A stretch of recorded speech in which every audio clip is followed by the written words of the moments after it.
Good morning, everyone. Greetings, our valued viewers. Are you ready for some sweet talk? Welcome to the premiere of the Sweet Talk Show with Sarah Harris, founder and publisher of Sweet Life SoCal magazine, Southern California's freshest concierge and lifestyle publication. Today's special guest and the spring issue cover feature Margot Wade-LaDrew, founder and president of the Black Beauty and Wellness Foundation. Listen in as they discuss mental health and wellness. Now here's your host, Sarah Harris. Good day, everyone. We are so glad to have you to join us today on this momentous occasion that has been a long time coming. For many of you who know my journey, since the launch of my first publication, Save the Date, back in 2000, I have worked primarily behind the scenes. Today, I am delighted to come in front of the camera, not only to fulfill my dream, but to also bring you another sweet offering in the Sweet Life SoCal family. Welcome to the Sweet Talk Show. We invite you to stay tuned with us as we continue to develop this show into our primary hub for discussion on topics connected to our latest issue and current events. And the best way to stay in touch is to follow us on our social media at Sweet Life SoCal and sign up at sweetlifesocal.com. So we hope we do. Also, before I introduce our special guest, for our viewers on Zoom that have registered, we will be giving away a sweet prize. Please add your name in the chat and we will announce the winner at the end of the interview. So now for my special guest. Today, we are extremely excited to bring you our special guest, a woman whose determination and passion pushes through like a Mack truck, but whose compassion and friendship are like the biggest and best hug you've ever had. She's a consummate professional. She's results driven, proven by her successes via an array of experiences, from her time as an Ebony Fashion Fair model to her work in the beauty industry as a marketer and sales exec, and then as an event production manager and consultant for such events as the NAACP Image Awards and the Bill Pickett Rodeo. And now in the community through her foundation work with such organizations like the MLK Community Hospital, Charles R. Drew University, and the California Black Women's Health Project. And now it is my honor and privilege to have the founder and president of the Black Beauty and Wellness Foundation and my good friend, Mrs. Margot Wade-LaDrew. Welcome, Margot. Hey, Sarah, good morning. It is so awesome to have you here today for the launch of my show, the Sweet Talk Show. You don't know how much of an honor it is for me. For the viewers, I was shocked when Sarah told me I was going to be on the cover. It just happened that way, but I'm excited to be here with you, and I want to congratulate you for all that you do. And I think we're going to have a wonderful show. And this topic is so dear to my heart. And mine as well. Yeah, it's just amazing how you just never know what life is going to bring you and where you're going to end up. Mm-hmm. Well, I knew that for this first show to have you as my first guest, that we would not have little to say. We would have much to talk about. Right, much to talk about. With that, before we get into all of your foundation work, before we discuss that, I want to learn a little bit more about you. And I say that because the topic of this show, like you were getting ready to say, and the current issue of Sweet Life SoCal magazine is mental health and wellness. And this is also in recognition of May as Mental Health Awareness Month, as many of you may well know. And you have a story that I feel that many, including myself, can relate to. And it is so important for us to discuss. So, Margot, in your story, you tell our writer, Ashley, that you have a special relationship with your mother, and and how her story has shaped your story. Could you tell us a little bit about your early years and how her influence has developed your purpose? Well, whew, in preparing for this, Sarah, because it's a raw topic. We all love our moms, but we all sometimes have stories. And when you go back into the 60s, I want to say a lot of women, I do believe, had postpartum depression. And because nobody knew what it was, that when women got sick and had emotional problems, people would just say they were crazy.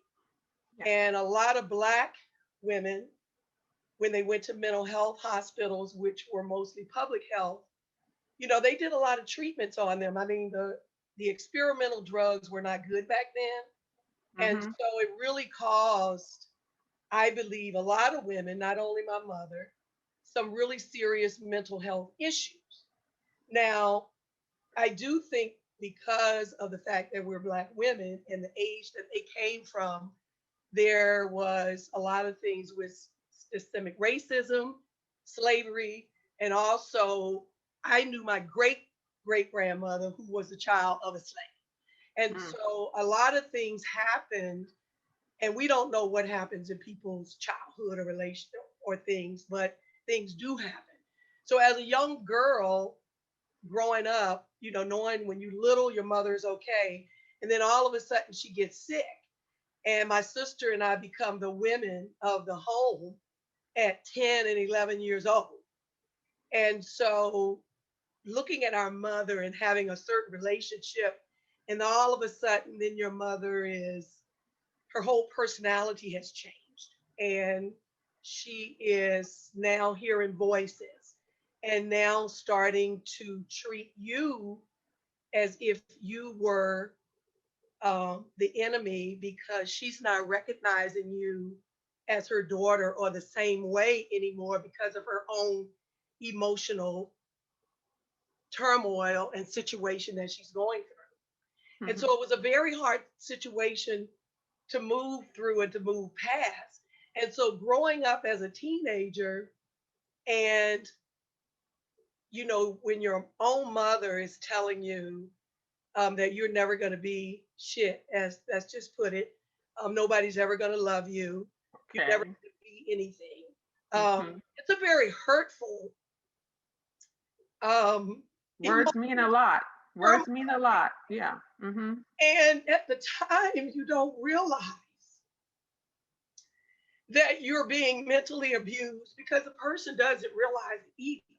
And so Right. you're being emotionally, and those things take a toll on you. And I'm sorry for the viewers, but just preparing for this It's okay. because you get raw. It Right. brings up a It's lot of okay. things. Mm-hmm. And so you go through life doubting yourself, thinking that people won't love you, that you're never going to be anything. And then you go through a period that you seem like you're okay because you get numb. And so my mother was in and out of mental hospitals. And us as kids, it was my sister and I and my two brothers. When you go see your mom in a hospital like that and she's so drugged out, sometimes she doesn't know who you are. And we would just cry and not understand why our mother isn't there and she's in and out of hospitals. And my sister and I having to play a mother role. But now, mind you, we did have a family on both my dad and my mom's side that Mm-hmm. was there for us. Uh-huh. And most importantly, we had a strong Black father who loved his kids, who then had four kids he was taking care of, plus a wife who was going through mental health issues Mm-hmm. and having to channel all of that, take care of us while working two jobs. And I remember one time, and particularly my dad, and you don't think men go through things, but I remember him coming home one time, and I think he had had a few drinks, hanging out with his friends, and I guess it really hit him. And I remember him sitting on the steps, and he cried a little bit, and Hmm. we didn't know what to say, and you don't know what it means until you get older. And I remember the next morning, my sister and I, we all fixed coffee and woke him up and said, Daddy, you got to take us to school, and he just jumped right in it. But as I got older, I realized, my God, what was he going through? How could Hmm. he manage all of this as well? And Wow. so I think in shaping my life, going through that with my mom, it made me yearn for a mother figure with having things like really going shopping. And Hmm. as a teenager, my sister and I had to do that together, because we Yeah. didn't have our mother.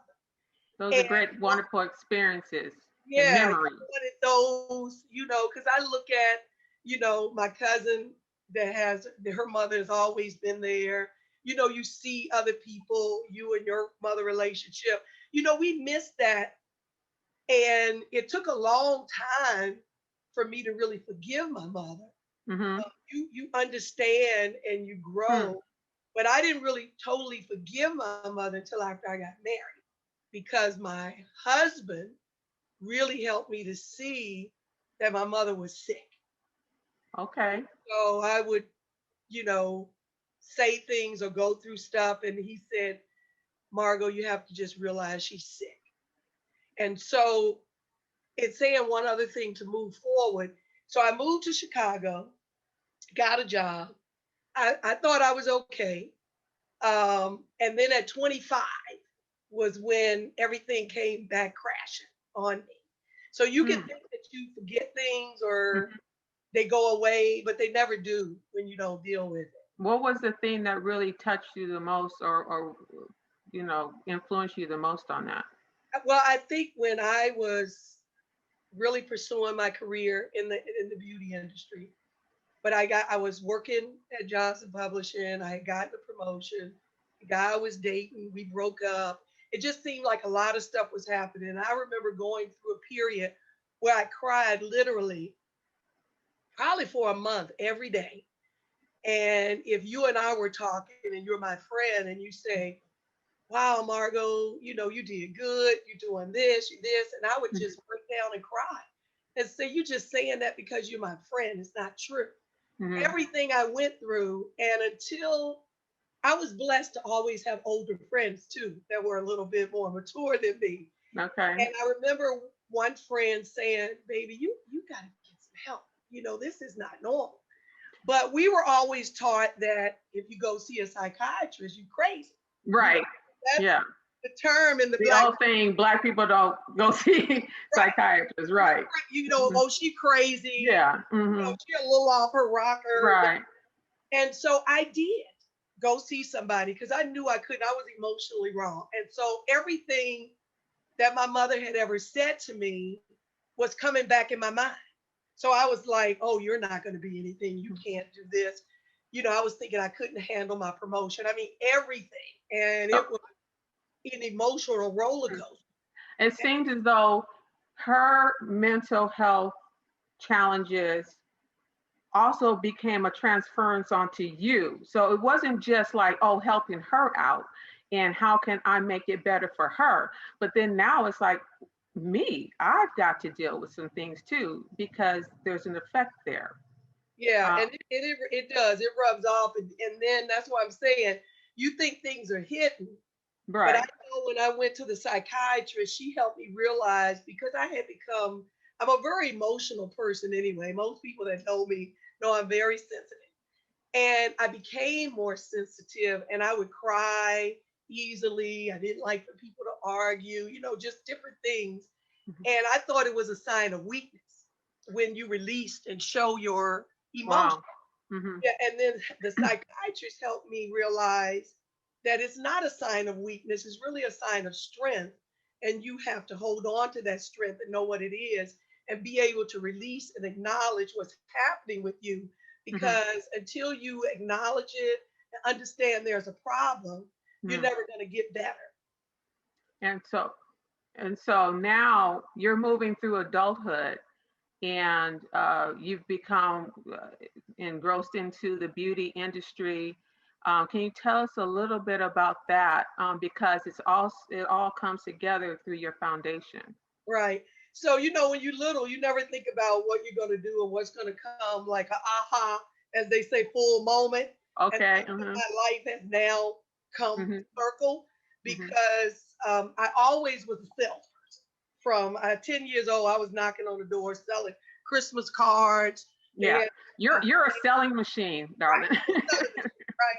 I Right. could sell anything. Hmm. So I got introduced into the beauty industry by being a model for a lady that had a product. It was called PR 31.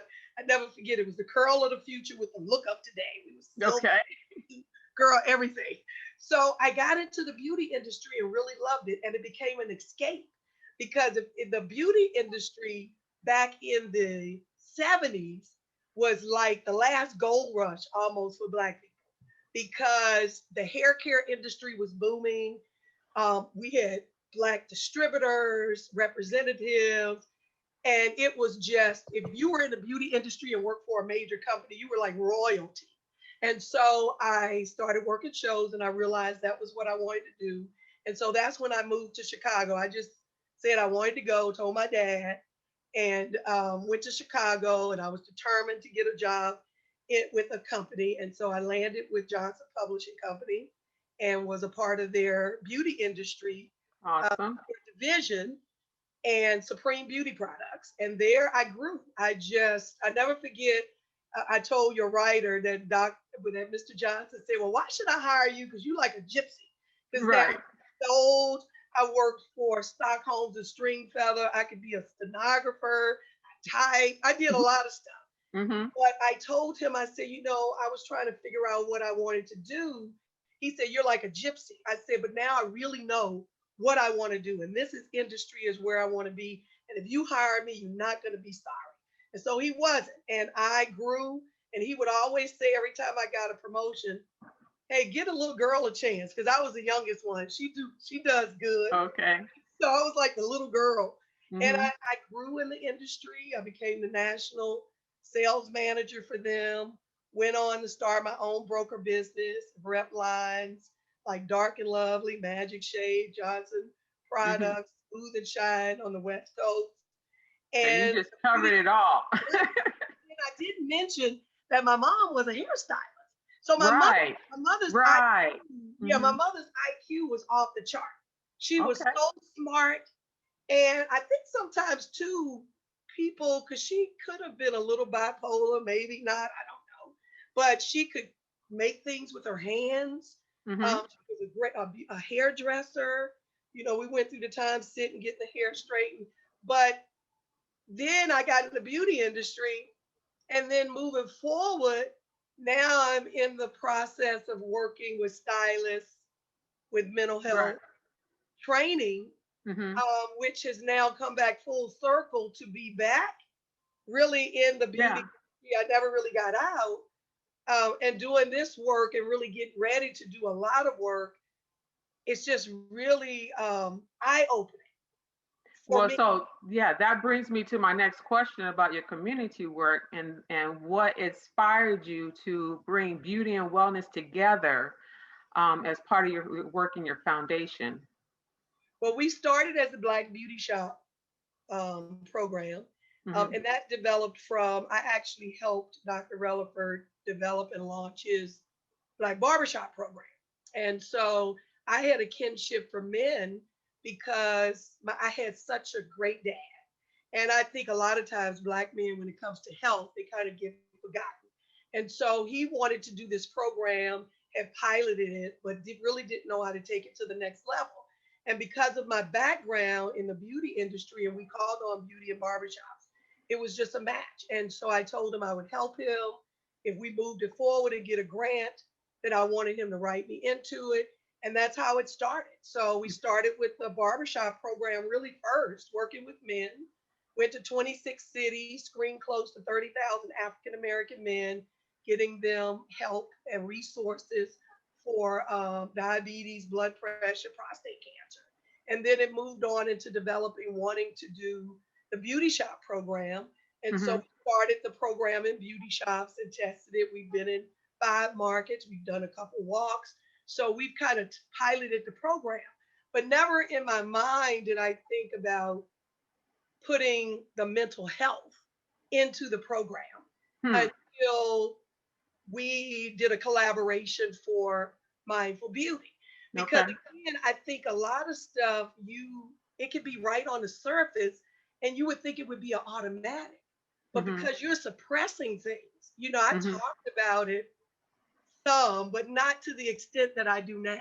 And I realize the more and more I talk about things and that happen and share, you Mm-hmm. help people. And it in turn has helped me. And so that's how the beauty and wellness. And Yeah. so now we just rebranded because I realized it's such a bigger impact we can make with a total Mm-hmm. Black beauty and wellness, and also collaborating and bringing and partnering with other organizations that we could have a total program working together. And if they have a program that's good, how do we combine it to do it together Right. under the umbrella and connecting as partners? So that's how the rebranding of the Black Beauty and Wellness Yeah. now, relaunching it with the Black Beauty Shop still being our one of our key programs, Mm-hmm. because the whole thing is to partner with beauty and barber shops and people in the Right. beauty industry because they're trusted individuals in our community. Yeah, exactly. And what I love about it is that a lot of times that people need to be met where they are. And in the barbershops and beauty salons, you're at your most basic, most bare, and we share a lot with our stylists and everything. Yes. So to touch Girl, on that level, I mean, you're just real already, and then they could pick up on those kind of signs. Um, and now it'll be bringing it back to important information and training them to not just have a conversation anymore. hmm, Because a lot of times in the salons, people have conversations, and even stylists, when people would leave the shop, oh girl, she crazy, you know. And yeah. so we found, which we'll talk about more when you bring on the next guest, is that now they're becoming to own their thoughts and their Hmm, conversations with okay. people, because it's more important now. It can't just be a chit chat conversation, especially if you're recognizing some So things true. that's happening to someone. Mhm. So true. So true. Well, just like you said, we do have another guest, and we want to bring him on because it's part of your partnership with the California Black Women's Health Project. And we're glad to have today a person there's so much to say about. Her name is Joy K. Madison, a self described clarity coach. Joy has a master's of arts in clinical psychology, a doctorate of psychology in marriage and family therapy, and specialized training and certification for trauma focused cognitive behavioral therapy. In addition, fitness is a part of her repertoire, with having a Bachelor of Science in Kinesiology and have owned a fitness brand and studio in South LA, as well as a collegiate All American athlete in swimming. But most importantly, for today's topic, Joy is the Sisters Mentally Mobilized Program Manager for the California Black Women's Health Project, which has partnered with Margot and the Black Beauty and Wellness Foundation. Welcome, Joy. It's a pleasure to have you here today. Hi, thank you so much. It is a pleasure to be here. Hey, Miss Joy. Thank you. So, before we get into the interview with Joy here, I just wanted to remind people that we will have a sweet prize coming up. So, if you haven't entered your name into the chat, please make sure you do that. and a person will be chosen at the end. Okay, now, so Joy, thank you. Getting back to what Margot was talking about and the mindful beauty, how did the mental health initiative develop mindful beauty working with stylists? So I was actually introduced to this program through a meeting as a representative for the California Black Women's Health Project. I was doing the KJLH Health Expo, speaking about Sisters Mentally Mobilized and the work that we do to increase awareness, decrease stigma, and promote advocacy around mental health related resources and issues concerning Black women. And so as a speaker at the KJLH event, I was introduced to the Mindful Beauty program. And of course, hearing everything that they do, I was 100% aligned with and on board with the idea and willing to support in any way that I could, and was incredibly grateful to be considered and ultimately chosen for the role of lead facilitator. And so, as Margot mentioned, you kind of start to see, and as you mentioned as well, Sarah, you start to see that the conversations that take place in salons and barbershops as well are so intimate, and those relationships can be so close and they can last for so many years that it almost feels like a natural marriage to say, like, okay, we know these issues are coming up. Let's take that next step and begin to link you with professionals who can support you in ways beyond what is available to us in the salons when we're talking, on our weekend visits. Sarah, can I Mhm. say too, the Mindful Beauty Project came about from a collaborative project. So Janae Oliver, who is actually with Kaiser Permanente, was a Mhm. student at Charles Drew. And Mhm. through her graduating class, a group of them had to write a paper and come up with a project. And so that's where the Mindful Beauty came from. They thought about it, developed it as a project. And Janae contacted me and we met and asked if I thought it would be a good program that we could move forward. And I said, absolutely, we could do this. She also reached out. We were like, who could be that other partner? She said, California Black Women's Health Project already has a great program. It was like, yeah, get them. Let's do this collaborative. And through Charles Drew, Dr. Cynthia Davis, because the program was so good, Dr. Davis uh, uh, pushed her that we would actually develop this program. And so the Okay. collaboration came together, and because it was like minded, we developed the collaboration, which is the Mindful Beauty Collaborative.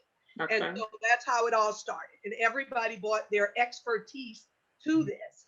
And so then through that, Sonia from the California Black Women's Health Project pulled and say, I got the right person that can be the facilitator.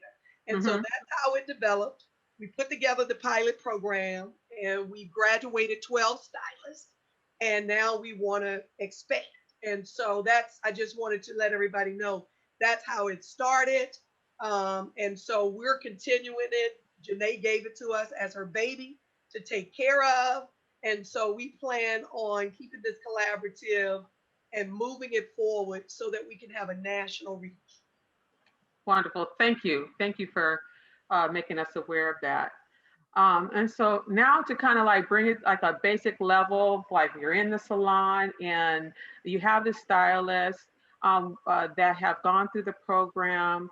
And so, Joy, what are three things that the stylists are told to look for? Yeah, Or of, I don't know how many types of things, but what are three things? yeah. So when we think about the Mindful Beauty program, I approach this as if I'm training these stylists to be like first responders.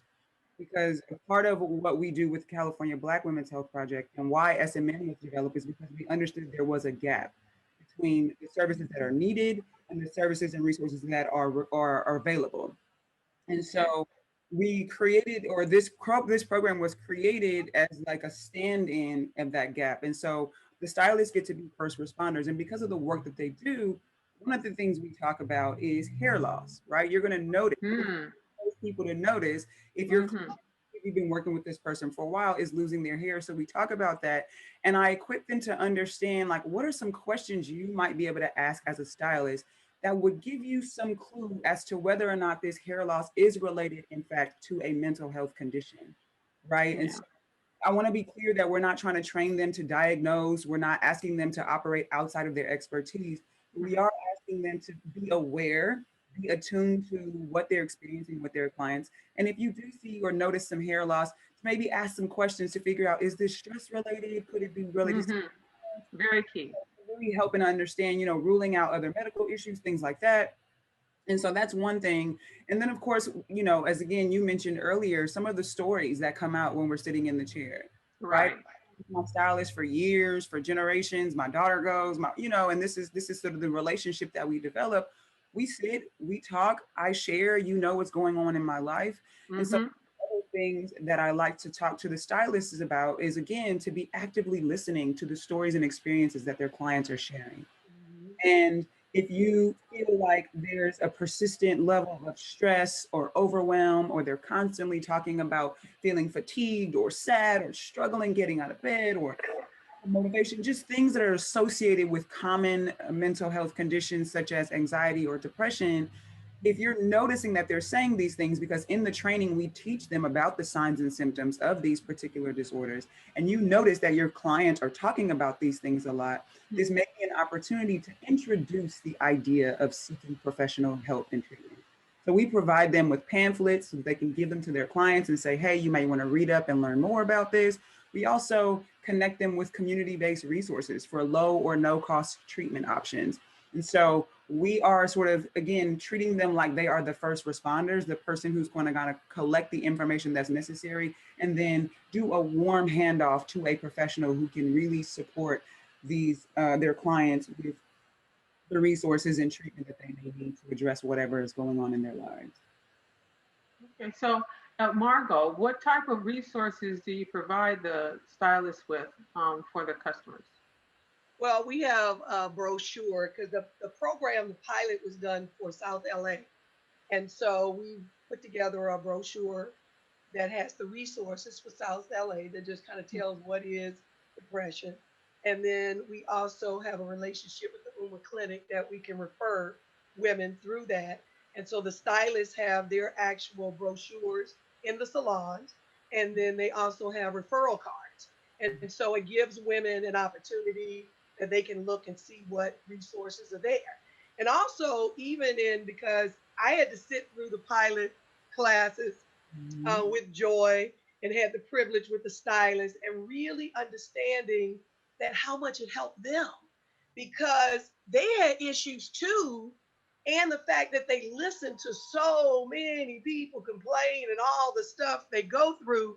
And what people don't realize, and just like Joy said, that they're the first responders for pretty much your whole life if you're a stylist, because they're there with you for your first hairdo, or when you go into the prom, right?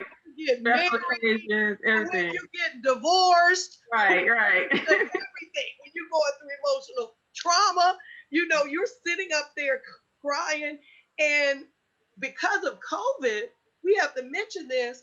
It was a mental strain on everybody. And it was a mental strain on the stylists and people like me who are used to being in the community every day, embracing people, talking to people. And all of a sudden, it was cut from your life. Gone. And so for them, they found themselves going through a transition of just emotional turmoil. So let's just look at the clip and listen to the stylist and a little bit more about the program. Thank you. Yes, we have a video for you that we'd like to show. Thank you.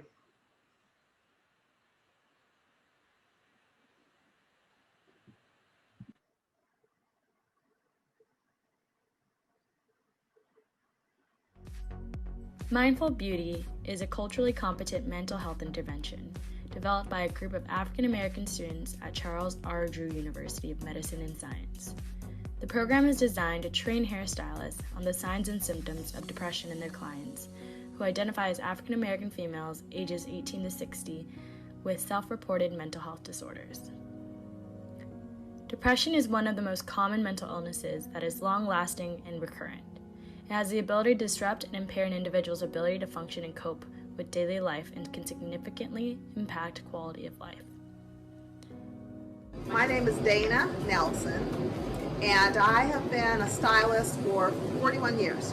In my business, when women sit down and they communicate with you, you immediately know what types of problems they're having, challenges. You can tell personality changes.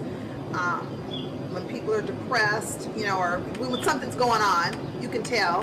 And very often they sit and they tell you all about their life. So this program is really instrumental in being able to identify things that they're going through and to be able to send them to resources for help, because a lot of women don't get help for mental issues. The program benefited me personally because I was a woman who suffered from anxiety and depression.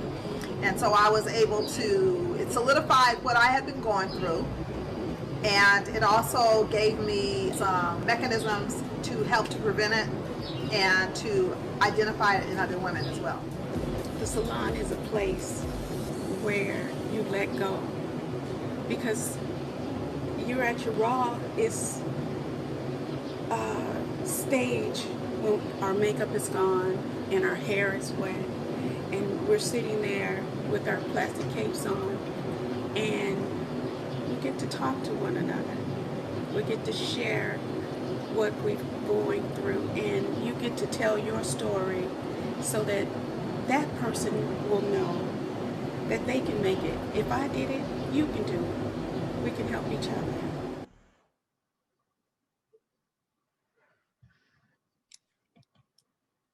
That was our first graduating class. What? So we were happy, they were excited, and you can hear from them what it meant to them. And Joy can tell you, for them coming on, especially for the second cohort when we shut down, she had to have a few sessions for them first to get to the nitty gritty. Okay. Right, Joy? Yeah, one of the things we always say at the California Black Women's Health Project is you cannot pour from an empty cup. Right. Right. So before I can come in here and try to share with you all the signs and symptoms and teach you and prepare you to notice and recognize all these things in other people. And to your point, Margot, we're in the middle of a worldwide pandemic and your business is shut down and all these things are happening. I have to make sure that I am tending to you and supporting you with recognizing that first and foremost, before you can show up for others, you get to protect and prioritize your own health and your own peace. And what does that look like? And so, and also I think as an experiential learner myself, I think going through this and having the opportunity to acknowledge and recognize your own situation, your own experiences and tell your own stories really helps this information to stick. It personalizes it and allows you to say like, okay, well, if I'm feeling overwhelmed, what might this other person be feeling who also has XYZ additional things on top of it, right? And so it was really about making sure that we create a space where people feel not only seen, but safe and supported. And then from there, begin to introduce the material and the curriculum and all the that comes on top of that. Yeah. Because they're so raw. And Sarah, you know this from when things shut down, our business. I mean, you're in for sure media, the things, and for women in there, of a certain age, but I'm having a 60th this year, so I'm glad every year I make it. But I didn't know, my mind was saying, am I gonna have to find a new career?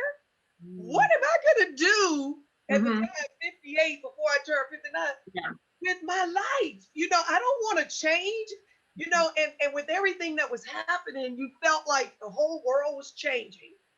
You didn't know if it was going to ever be back to see people again. It was a scary time for most people in America, and especially people who deal with people all the time. And it's a need.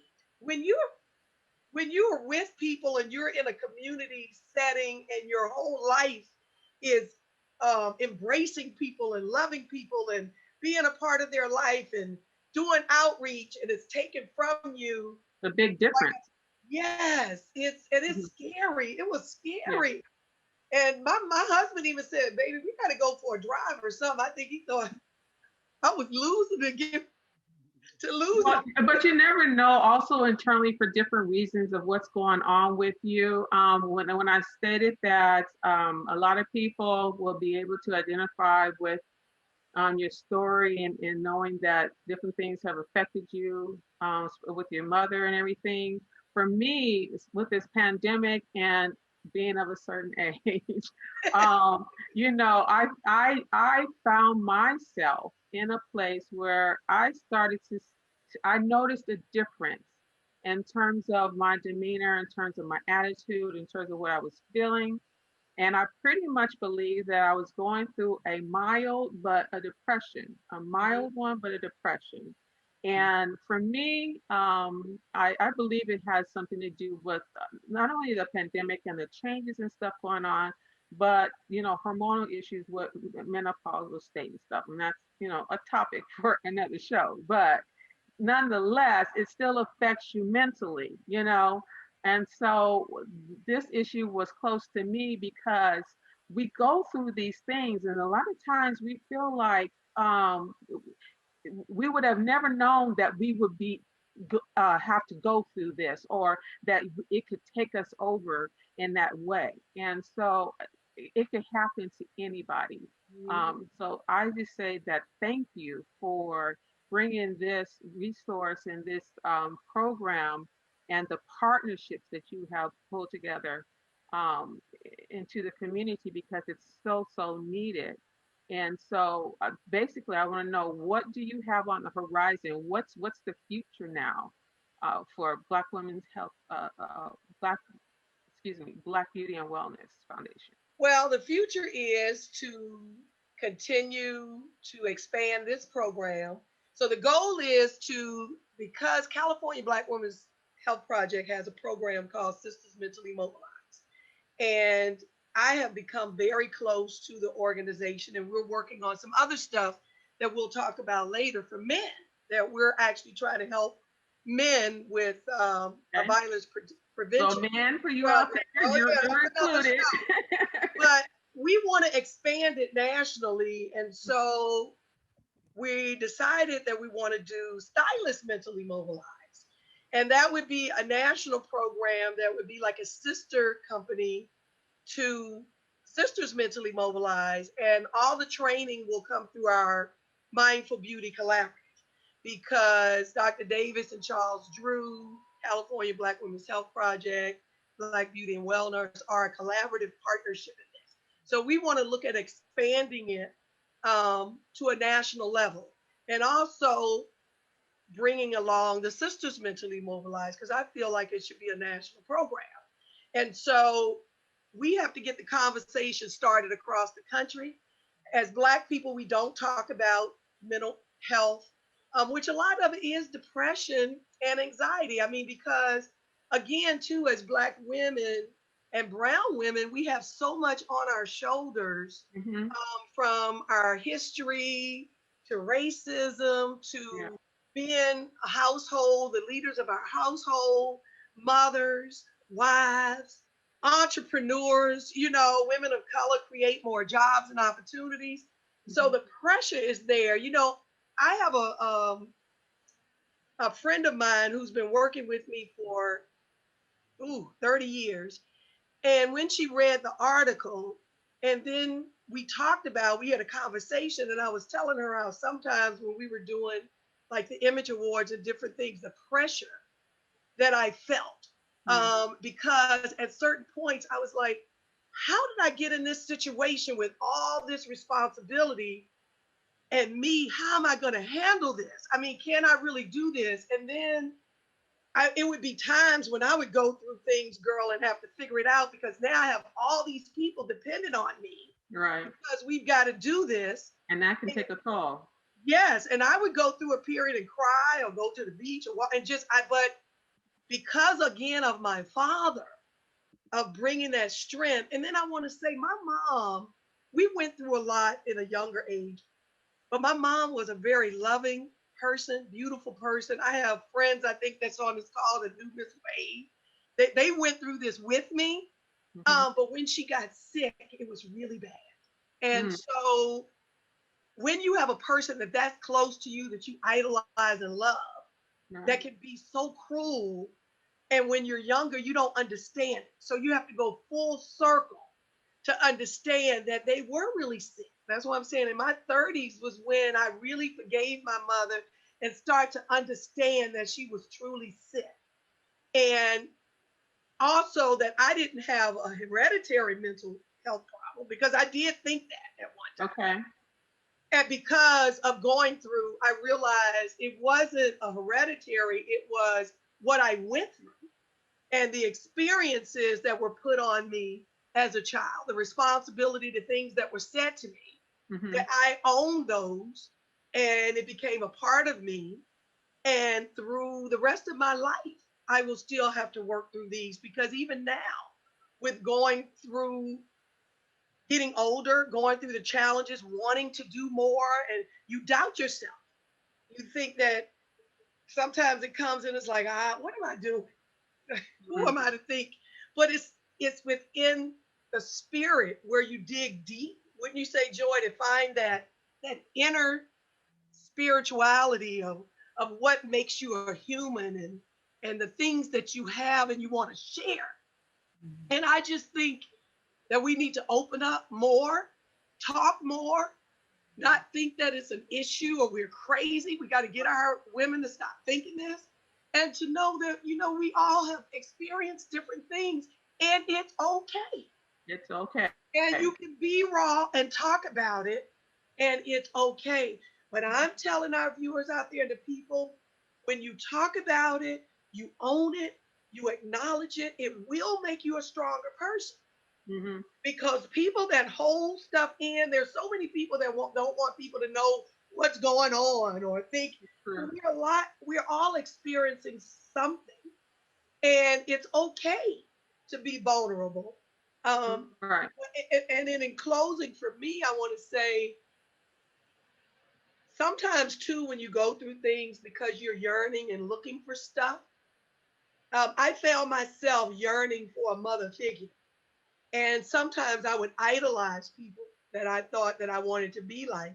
And it also puts you in a position to be used um, because you allow yourself to that and you overlook things because you want that love, or that position. And I found myself in a position like that a couple of times, Sarah.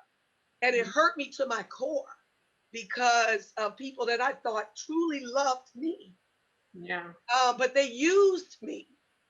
Um, but not saying use it. Everybody uses people for something. I mean, you work a job, people use you, you do this, but you can use people in the right way and the wrong way.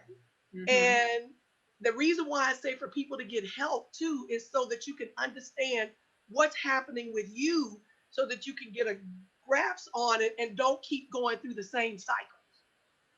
And that you can understand and you can be able to face it head on and Mm-hmm. also to know when that's happening to you again, to not allow it to, and to be strong enough to say, I don't need this person to validate me.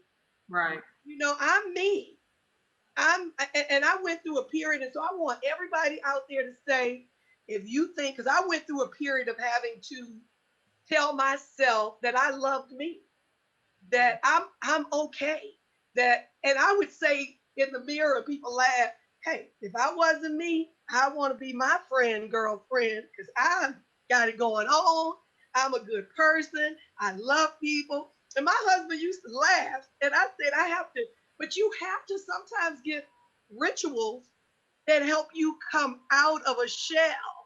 And Joy can attest to this more. You have to find your own, but you know, grab it, embrace it. I think it who makes me who I am now. So this Mm-hmm. is it. In the raw, in the love, the emotion. I'm not perfect. I've done things, and sometimes you do things because of what you've been, things have happened to you. Yeah. Sometimes you can say things to hurt people without even realizing it the Mm-hmm. way you do it. And I've had to train myself and catch myself too, and to also be able to go back and say, I'm sorry if I said something the wrong way.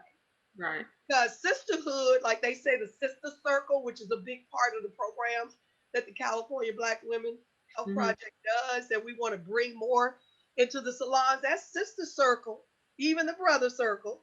But it is a mechanism of strength that Mhm. can help you, because I know if I didn't have my sisters to call, because it's been some times I was like, this, I don't know if I'm gonna make it. I'm just going through it. We have all had to pull each other Mhm. through something at one point or another. But it's okay. Yeah, it's okay. Yeah, one of our guests, Yvette Chappelle Ingram, says that she believes that most Black women have low to moderate depression due to racism. Um, so, it just spreads, it's permeating you know, throughout. But this, what I want to say is that I am grateful for not only the friendship, but also the partnership that joined in with Margot and the Black Beauty and Wellness Foundation. It's important to talk about it, very much so important to talk about it, but you also have to have information and resources. And one of the things that we've done in this issue is to introduce the launch of Margot's Black and Beauty magazine publication, where it's a supplemental inside of Sweet Life SoCal. But it will be her publication to provide uh, to have stories, but also provide resources and everything. Tell us a little bit about that. And before you say that, also too, I'm looking forward to as you expand and grow, and through the different salons and area regions that you grow in, we're looking to move with you to help That's continue right. conversation and It's to grow with one another. So that's why it's just kind of like the whole picture of why this issue is so special, and that I'm so honored and proud to have you as my cover feature.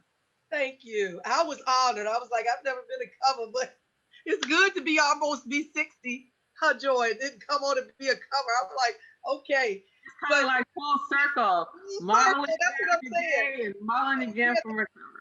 the Beauty and Black Wellness magazine, we're glad to have Kai Elzabar, who is actually you was the first executive editor for several magazines. Excuse me. She was with the Chicago Defender, first Black female ever to be an executive editor there. She's worked on multiple, countless magazines, and she's with us. And we just want to do an issue where we put out everything beauty and wellness. So all of our partners will be collaborating to have information in there. We want to do retreats, beauty tips, talk about the diseases that affect us most. So that's going to be where the magazine comes. And so, like Sarah said, it will be a part of her digital platform. We will print it with her magazine, a special issue one time a year. But then we will also be reprinting the insert that will go into beauty and barbershops in about 10 cities across the country. And then Sweet Talk will be going with us. And so I'm excited about that. Mhm. And one of the things that I do want to ask Sarah before you close out is that maybe Joy could give the women some type of uh, meditation, inspirational word, something Wonderful. that you think that they could take away to be able to do for themselves before you go close us out. I want to say hi to my family and friends that's out there. This is going to be online, so we're going to want you to share it. And we're just excited to start the conversation. And we want to applaud Sarah for her first show. We were all nervous for doing this, you know, when you open up and being raw and her coming, but it's going to be wonderful, Sarah. And we're going to be there with you. And I see, is that Linda? Yeah, Linda, hey. Okay. Real So, quick, because there are a few minutes left. We're going to close out the show in a moment. But Joy, yes, please, if you share a moment. Yeah, so thank you all for joining. I would love for us to close out because this is a heavy topic. I appreciate you all for holding space for Margot's story and for us to share about what we're doing with Sisters Mentally Mobilized and mental and Black Beauty for Wellness and all those things. So I would love for us to, if you are somewhere where it's safe to do so, you may close your eyes I'm also going to invite you to place your right hand over your heart, maybe your left hand over your belly. We're going to do some deep breathing. This is accessible to you as a way to ground and regulate yourself. If you are feeling anxious or overwhelmed, or like your body is a little bit jittery, deep breathing is a great way to center yourself and regulate your nervous system. And so, in this moment, I'm going to ask you to turn your attention inward. Notice any sensations of your body. Give some attention to the surface upon which you are sitting. Adjust so that you are comfortable. And then you're going to take a deep breath in through your nose. Fill your lungs with the breath of life. And as you exhale, release any tension, stiffness, soreness, or tightness in your body. Once again, inhale, fill your lungs. And as you exhale, send the breath of life to parts of your body that need some extra loving today. And again, inhale through your nose, fill yourself up. Feel light like you are floating. And exhale, release. And then one more time, inhale. And on this last one, I'm going to invite you to sigh it out, make some noise and release. So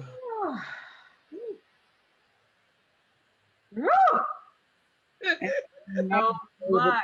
That was an excellent way to end on this show today. It was such an honor to have you both here today.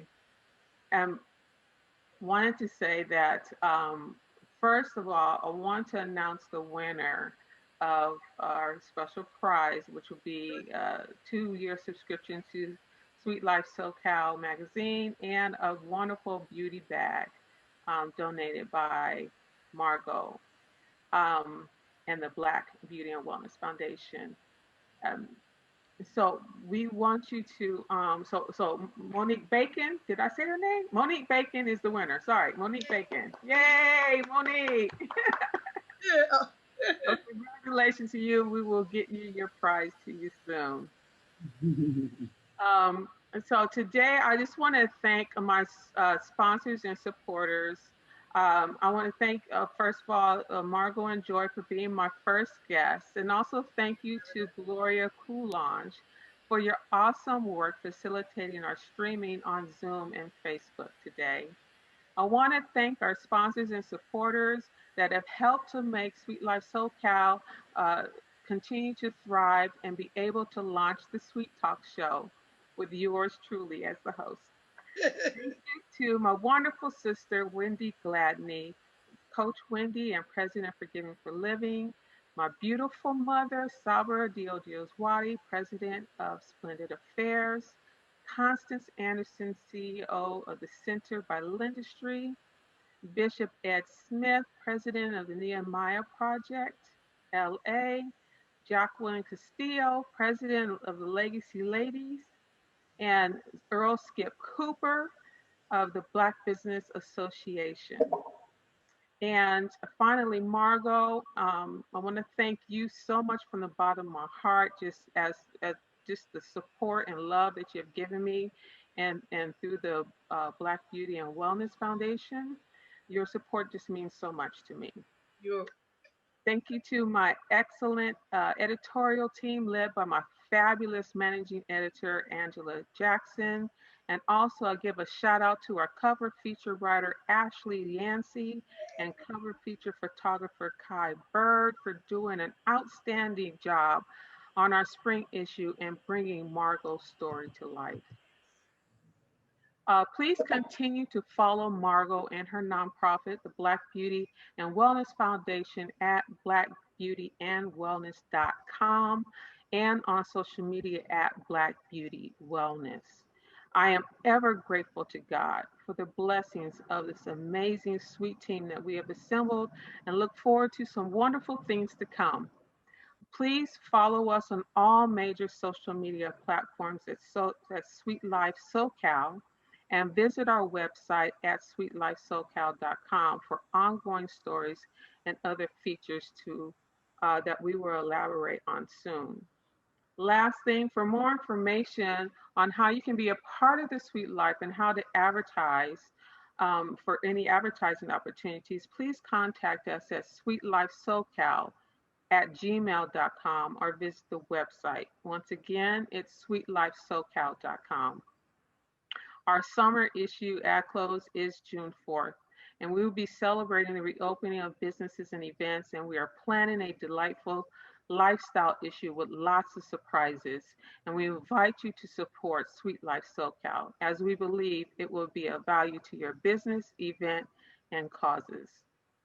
So until next time, stay sweet.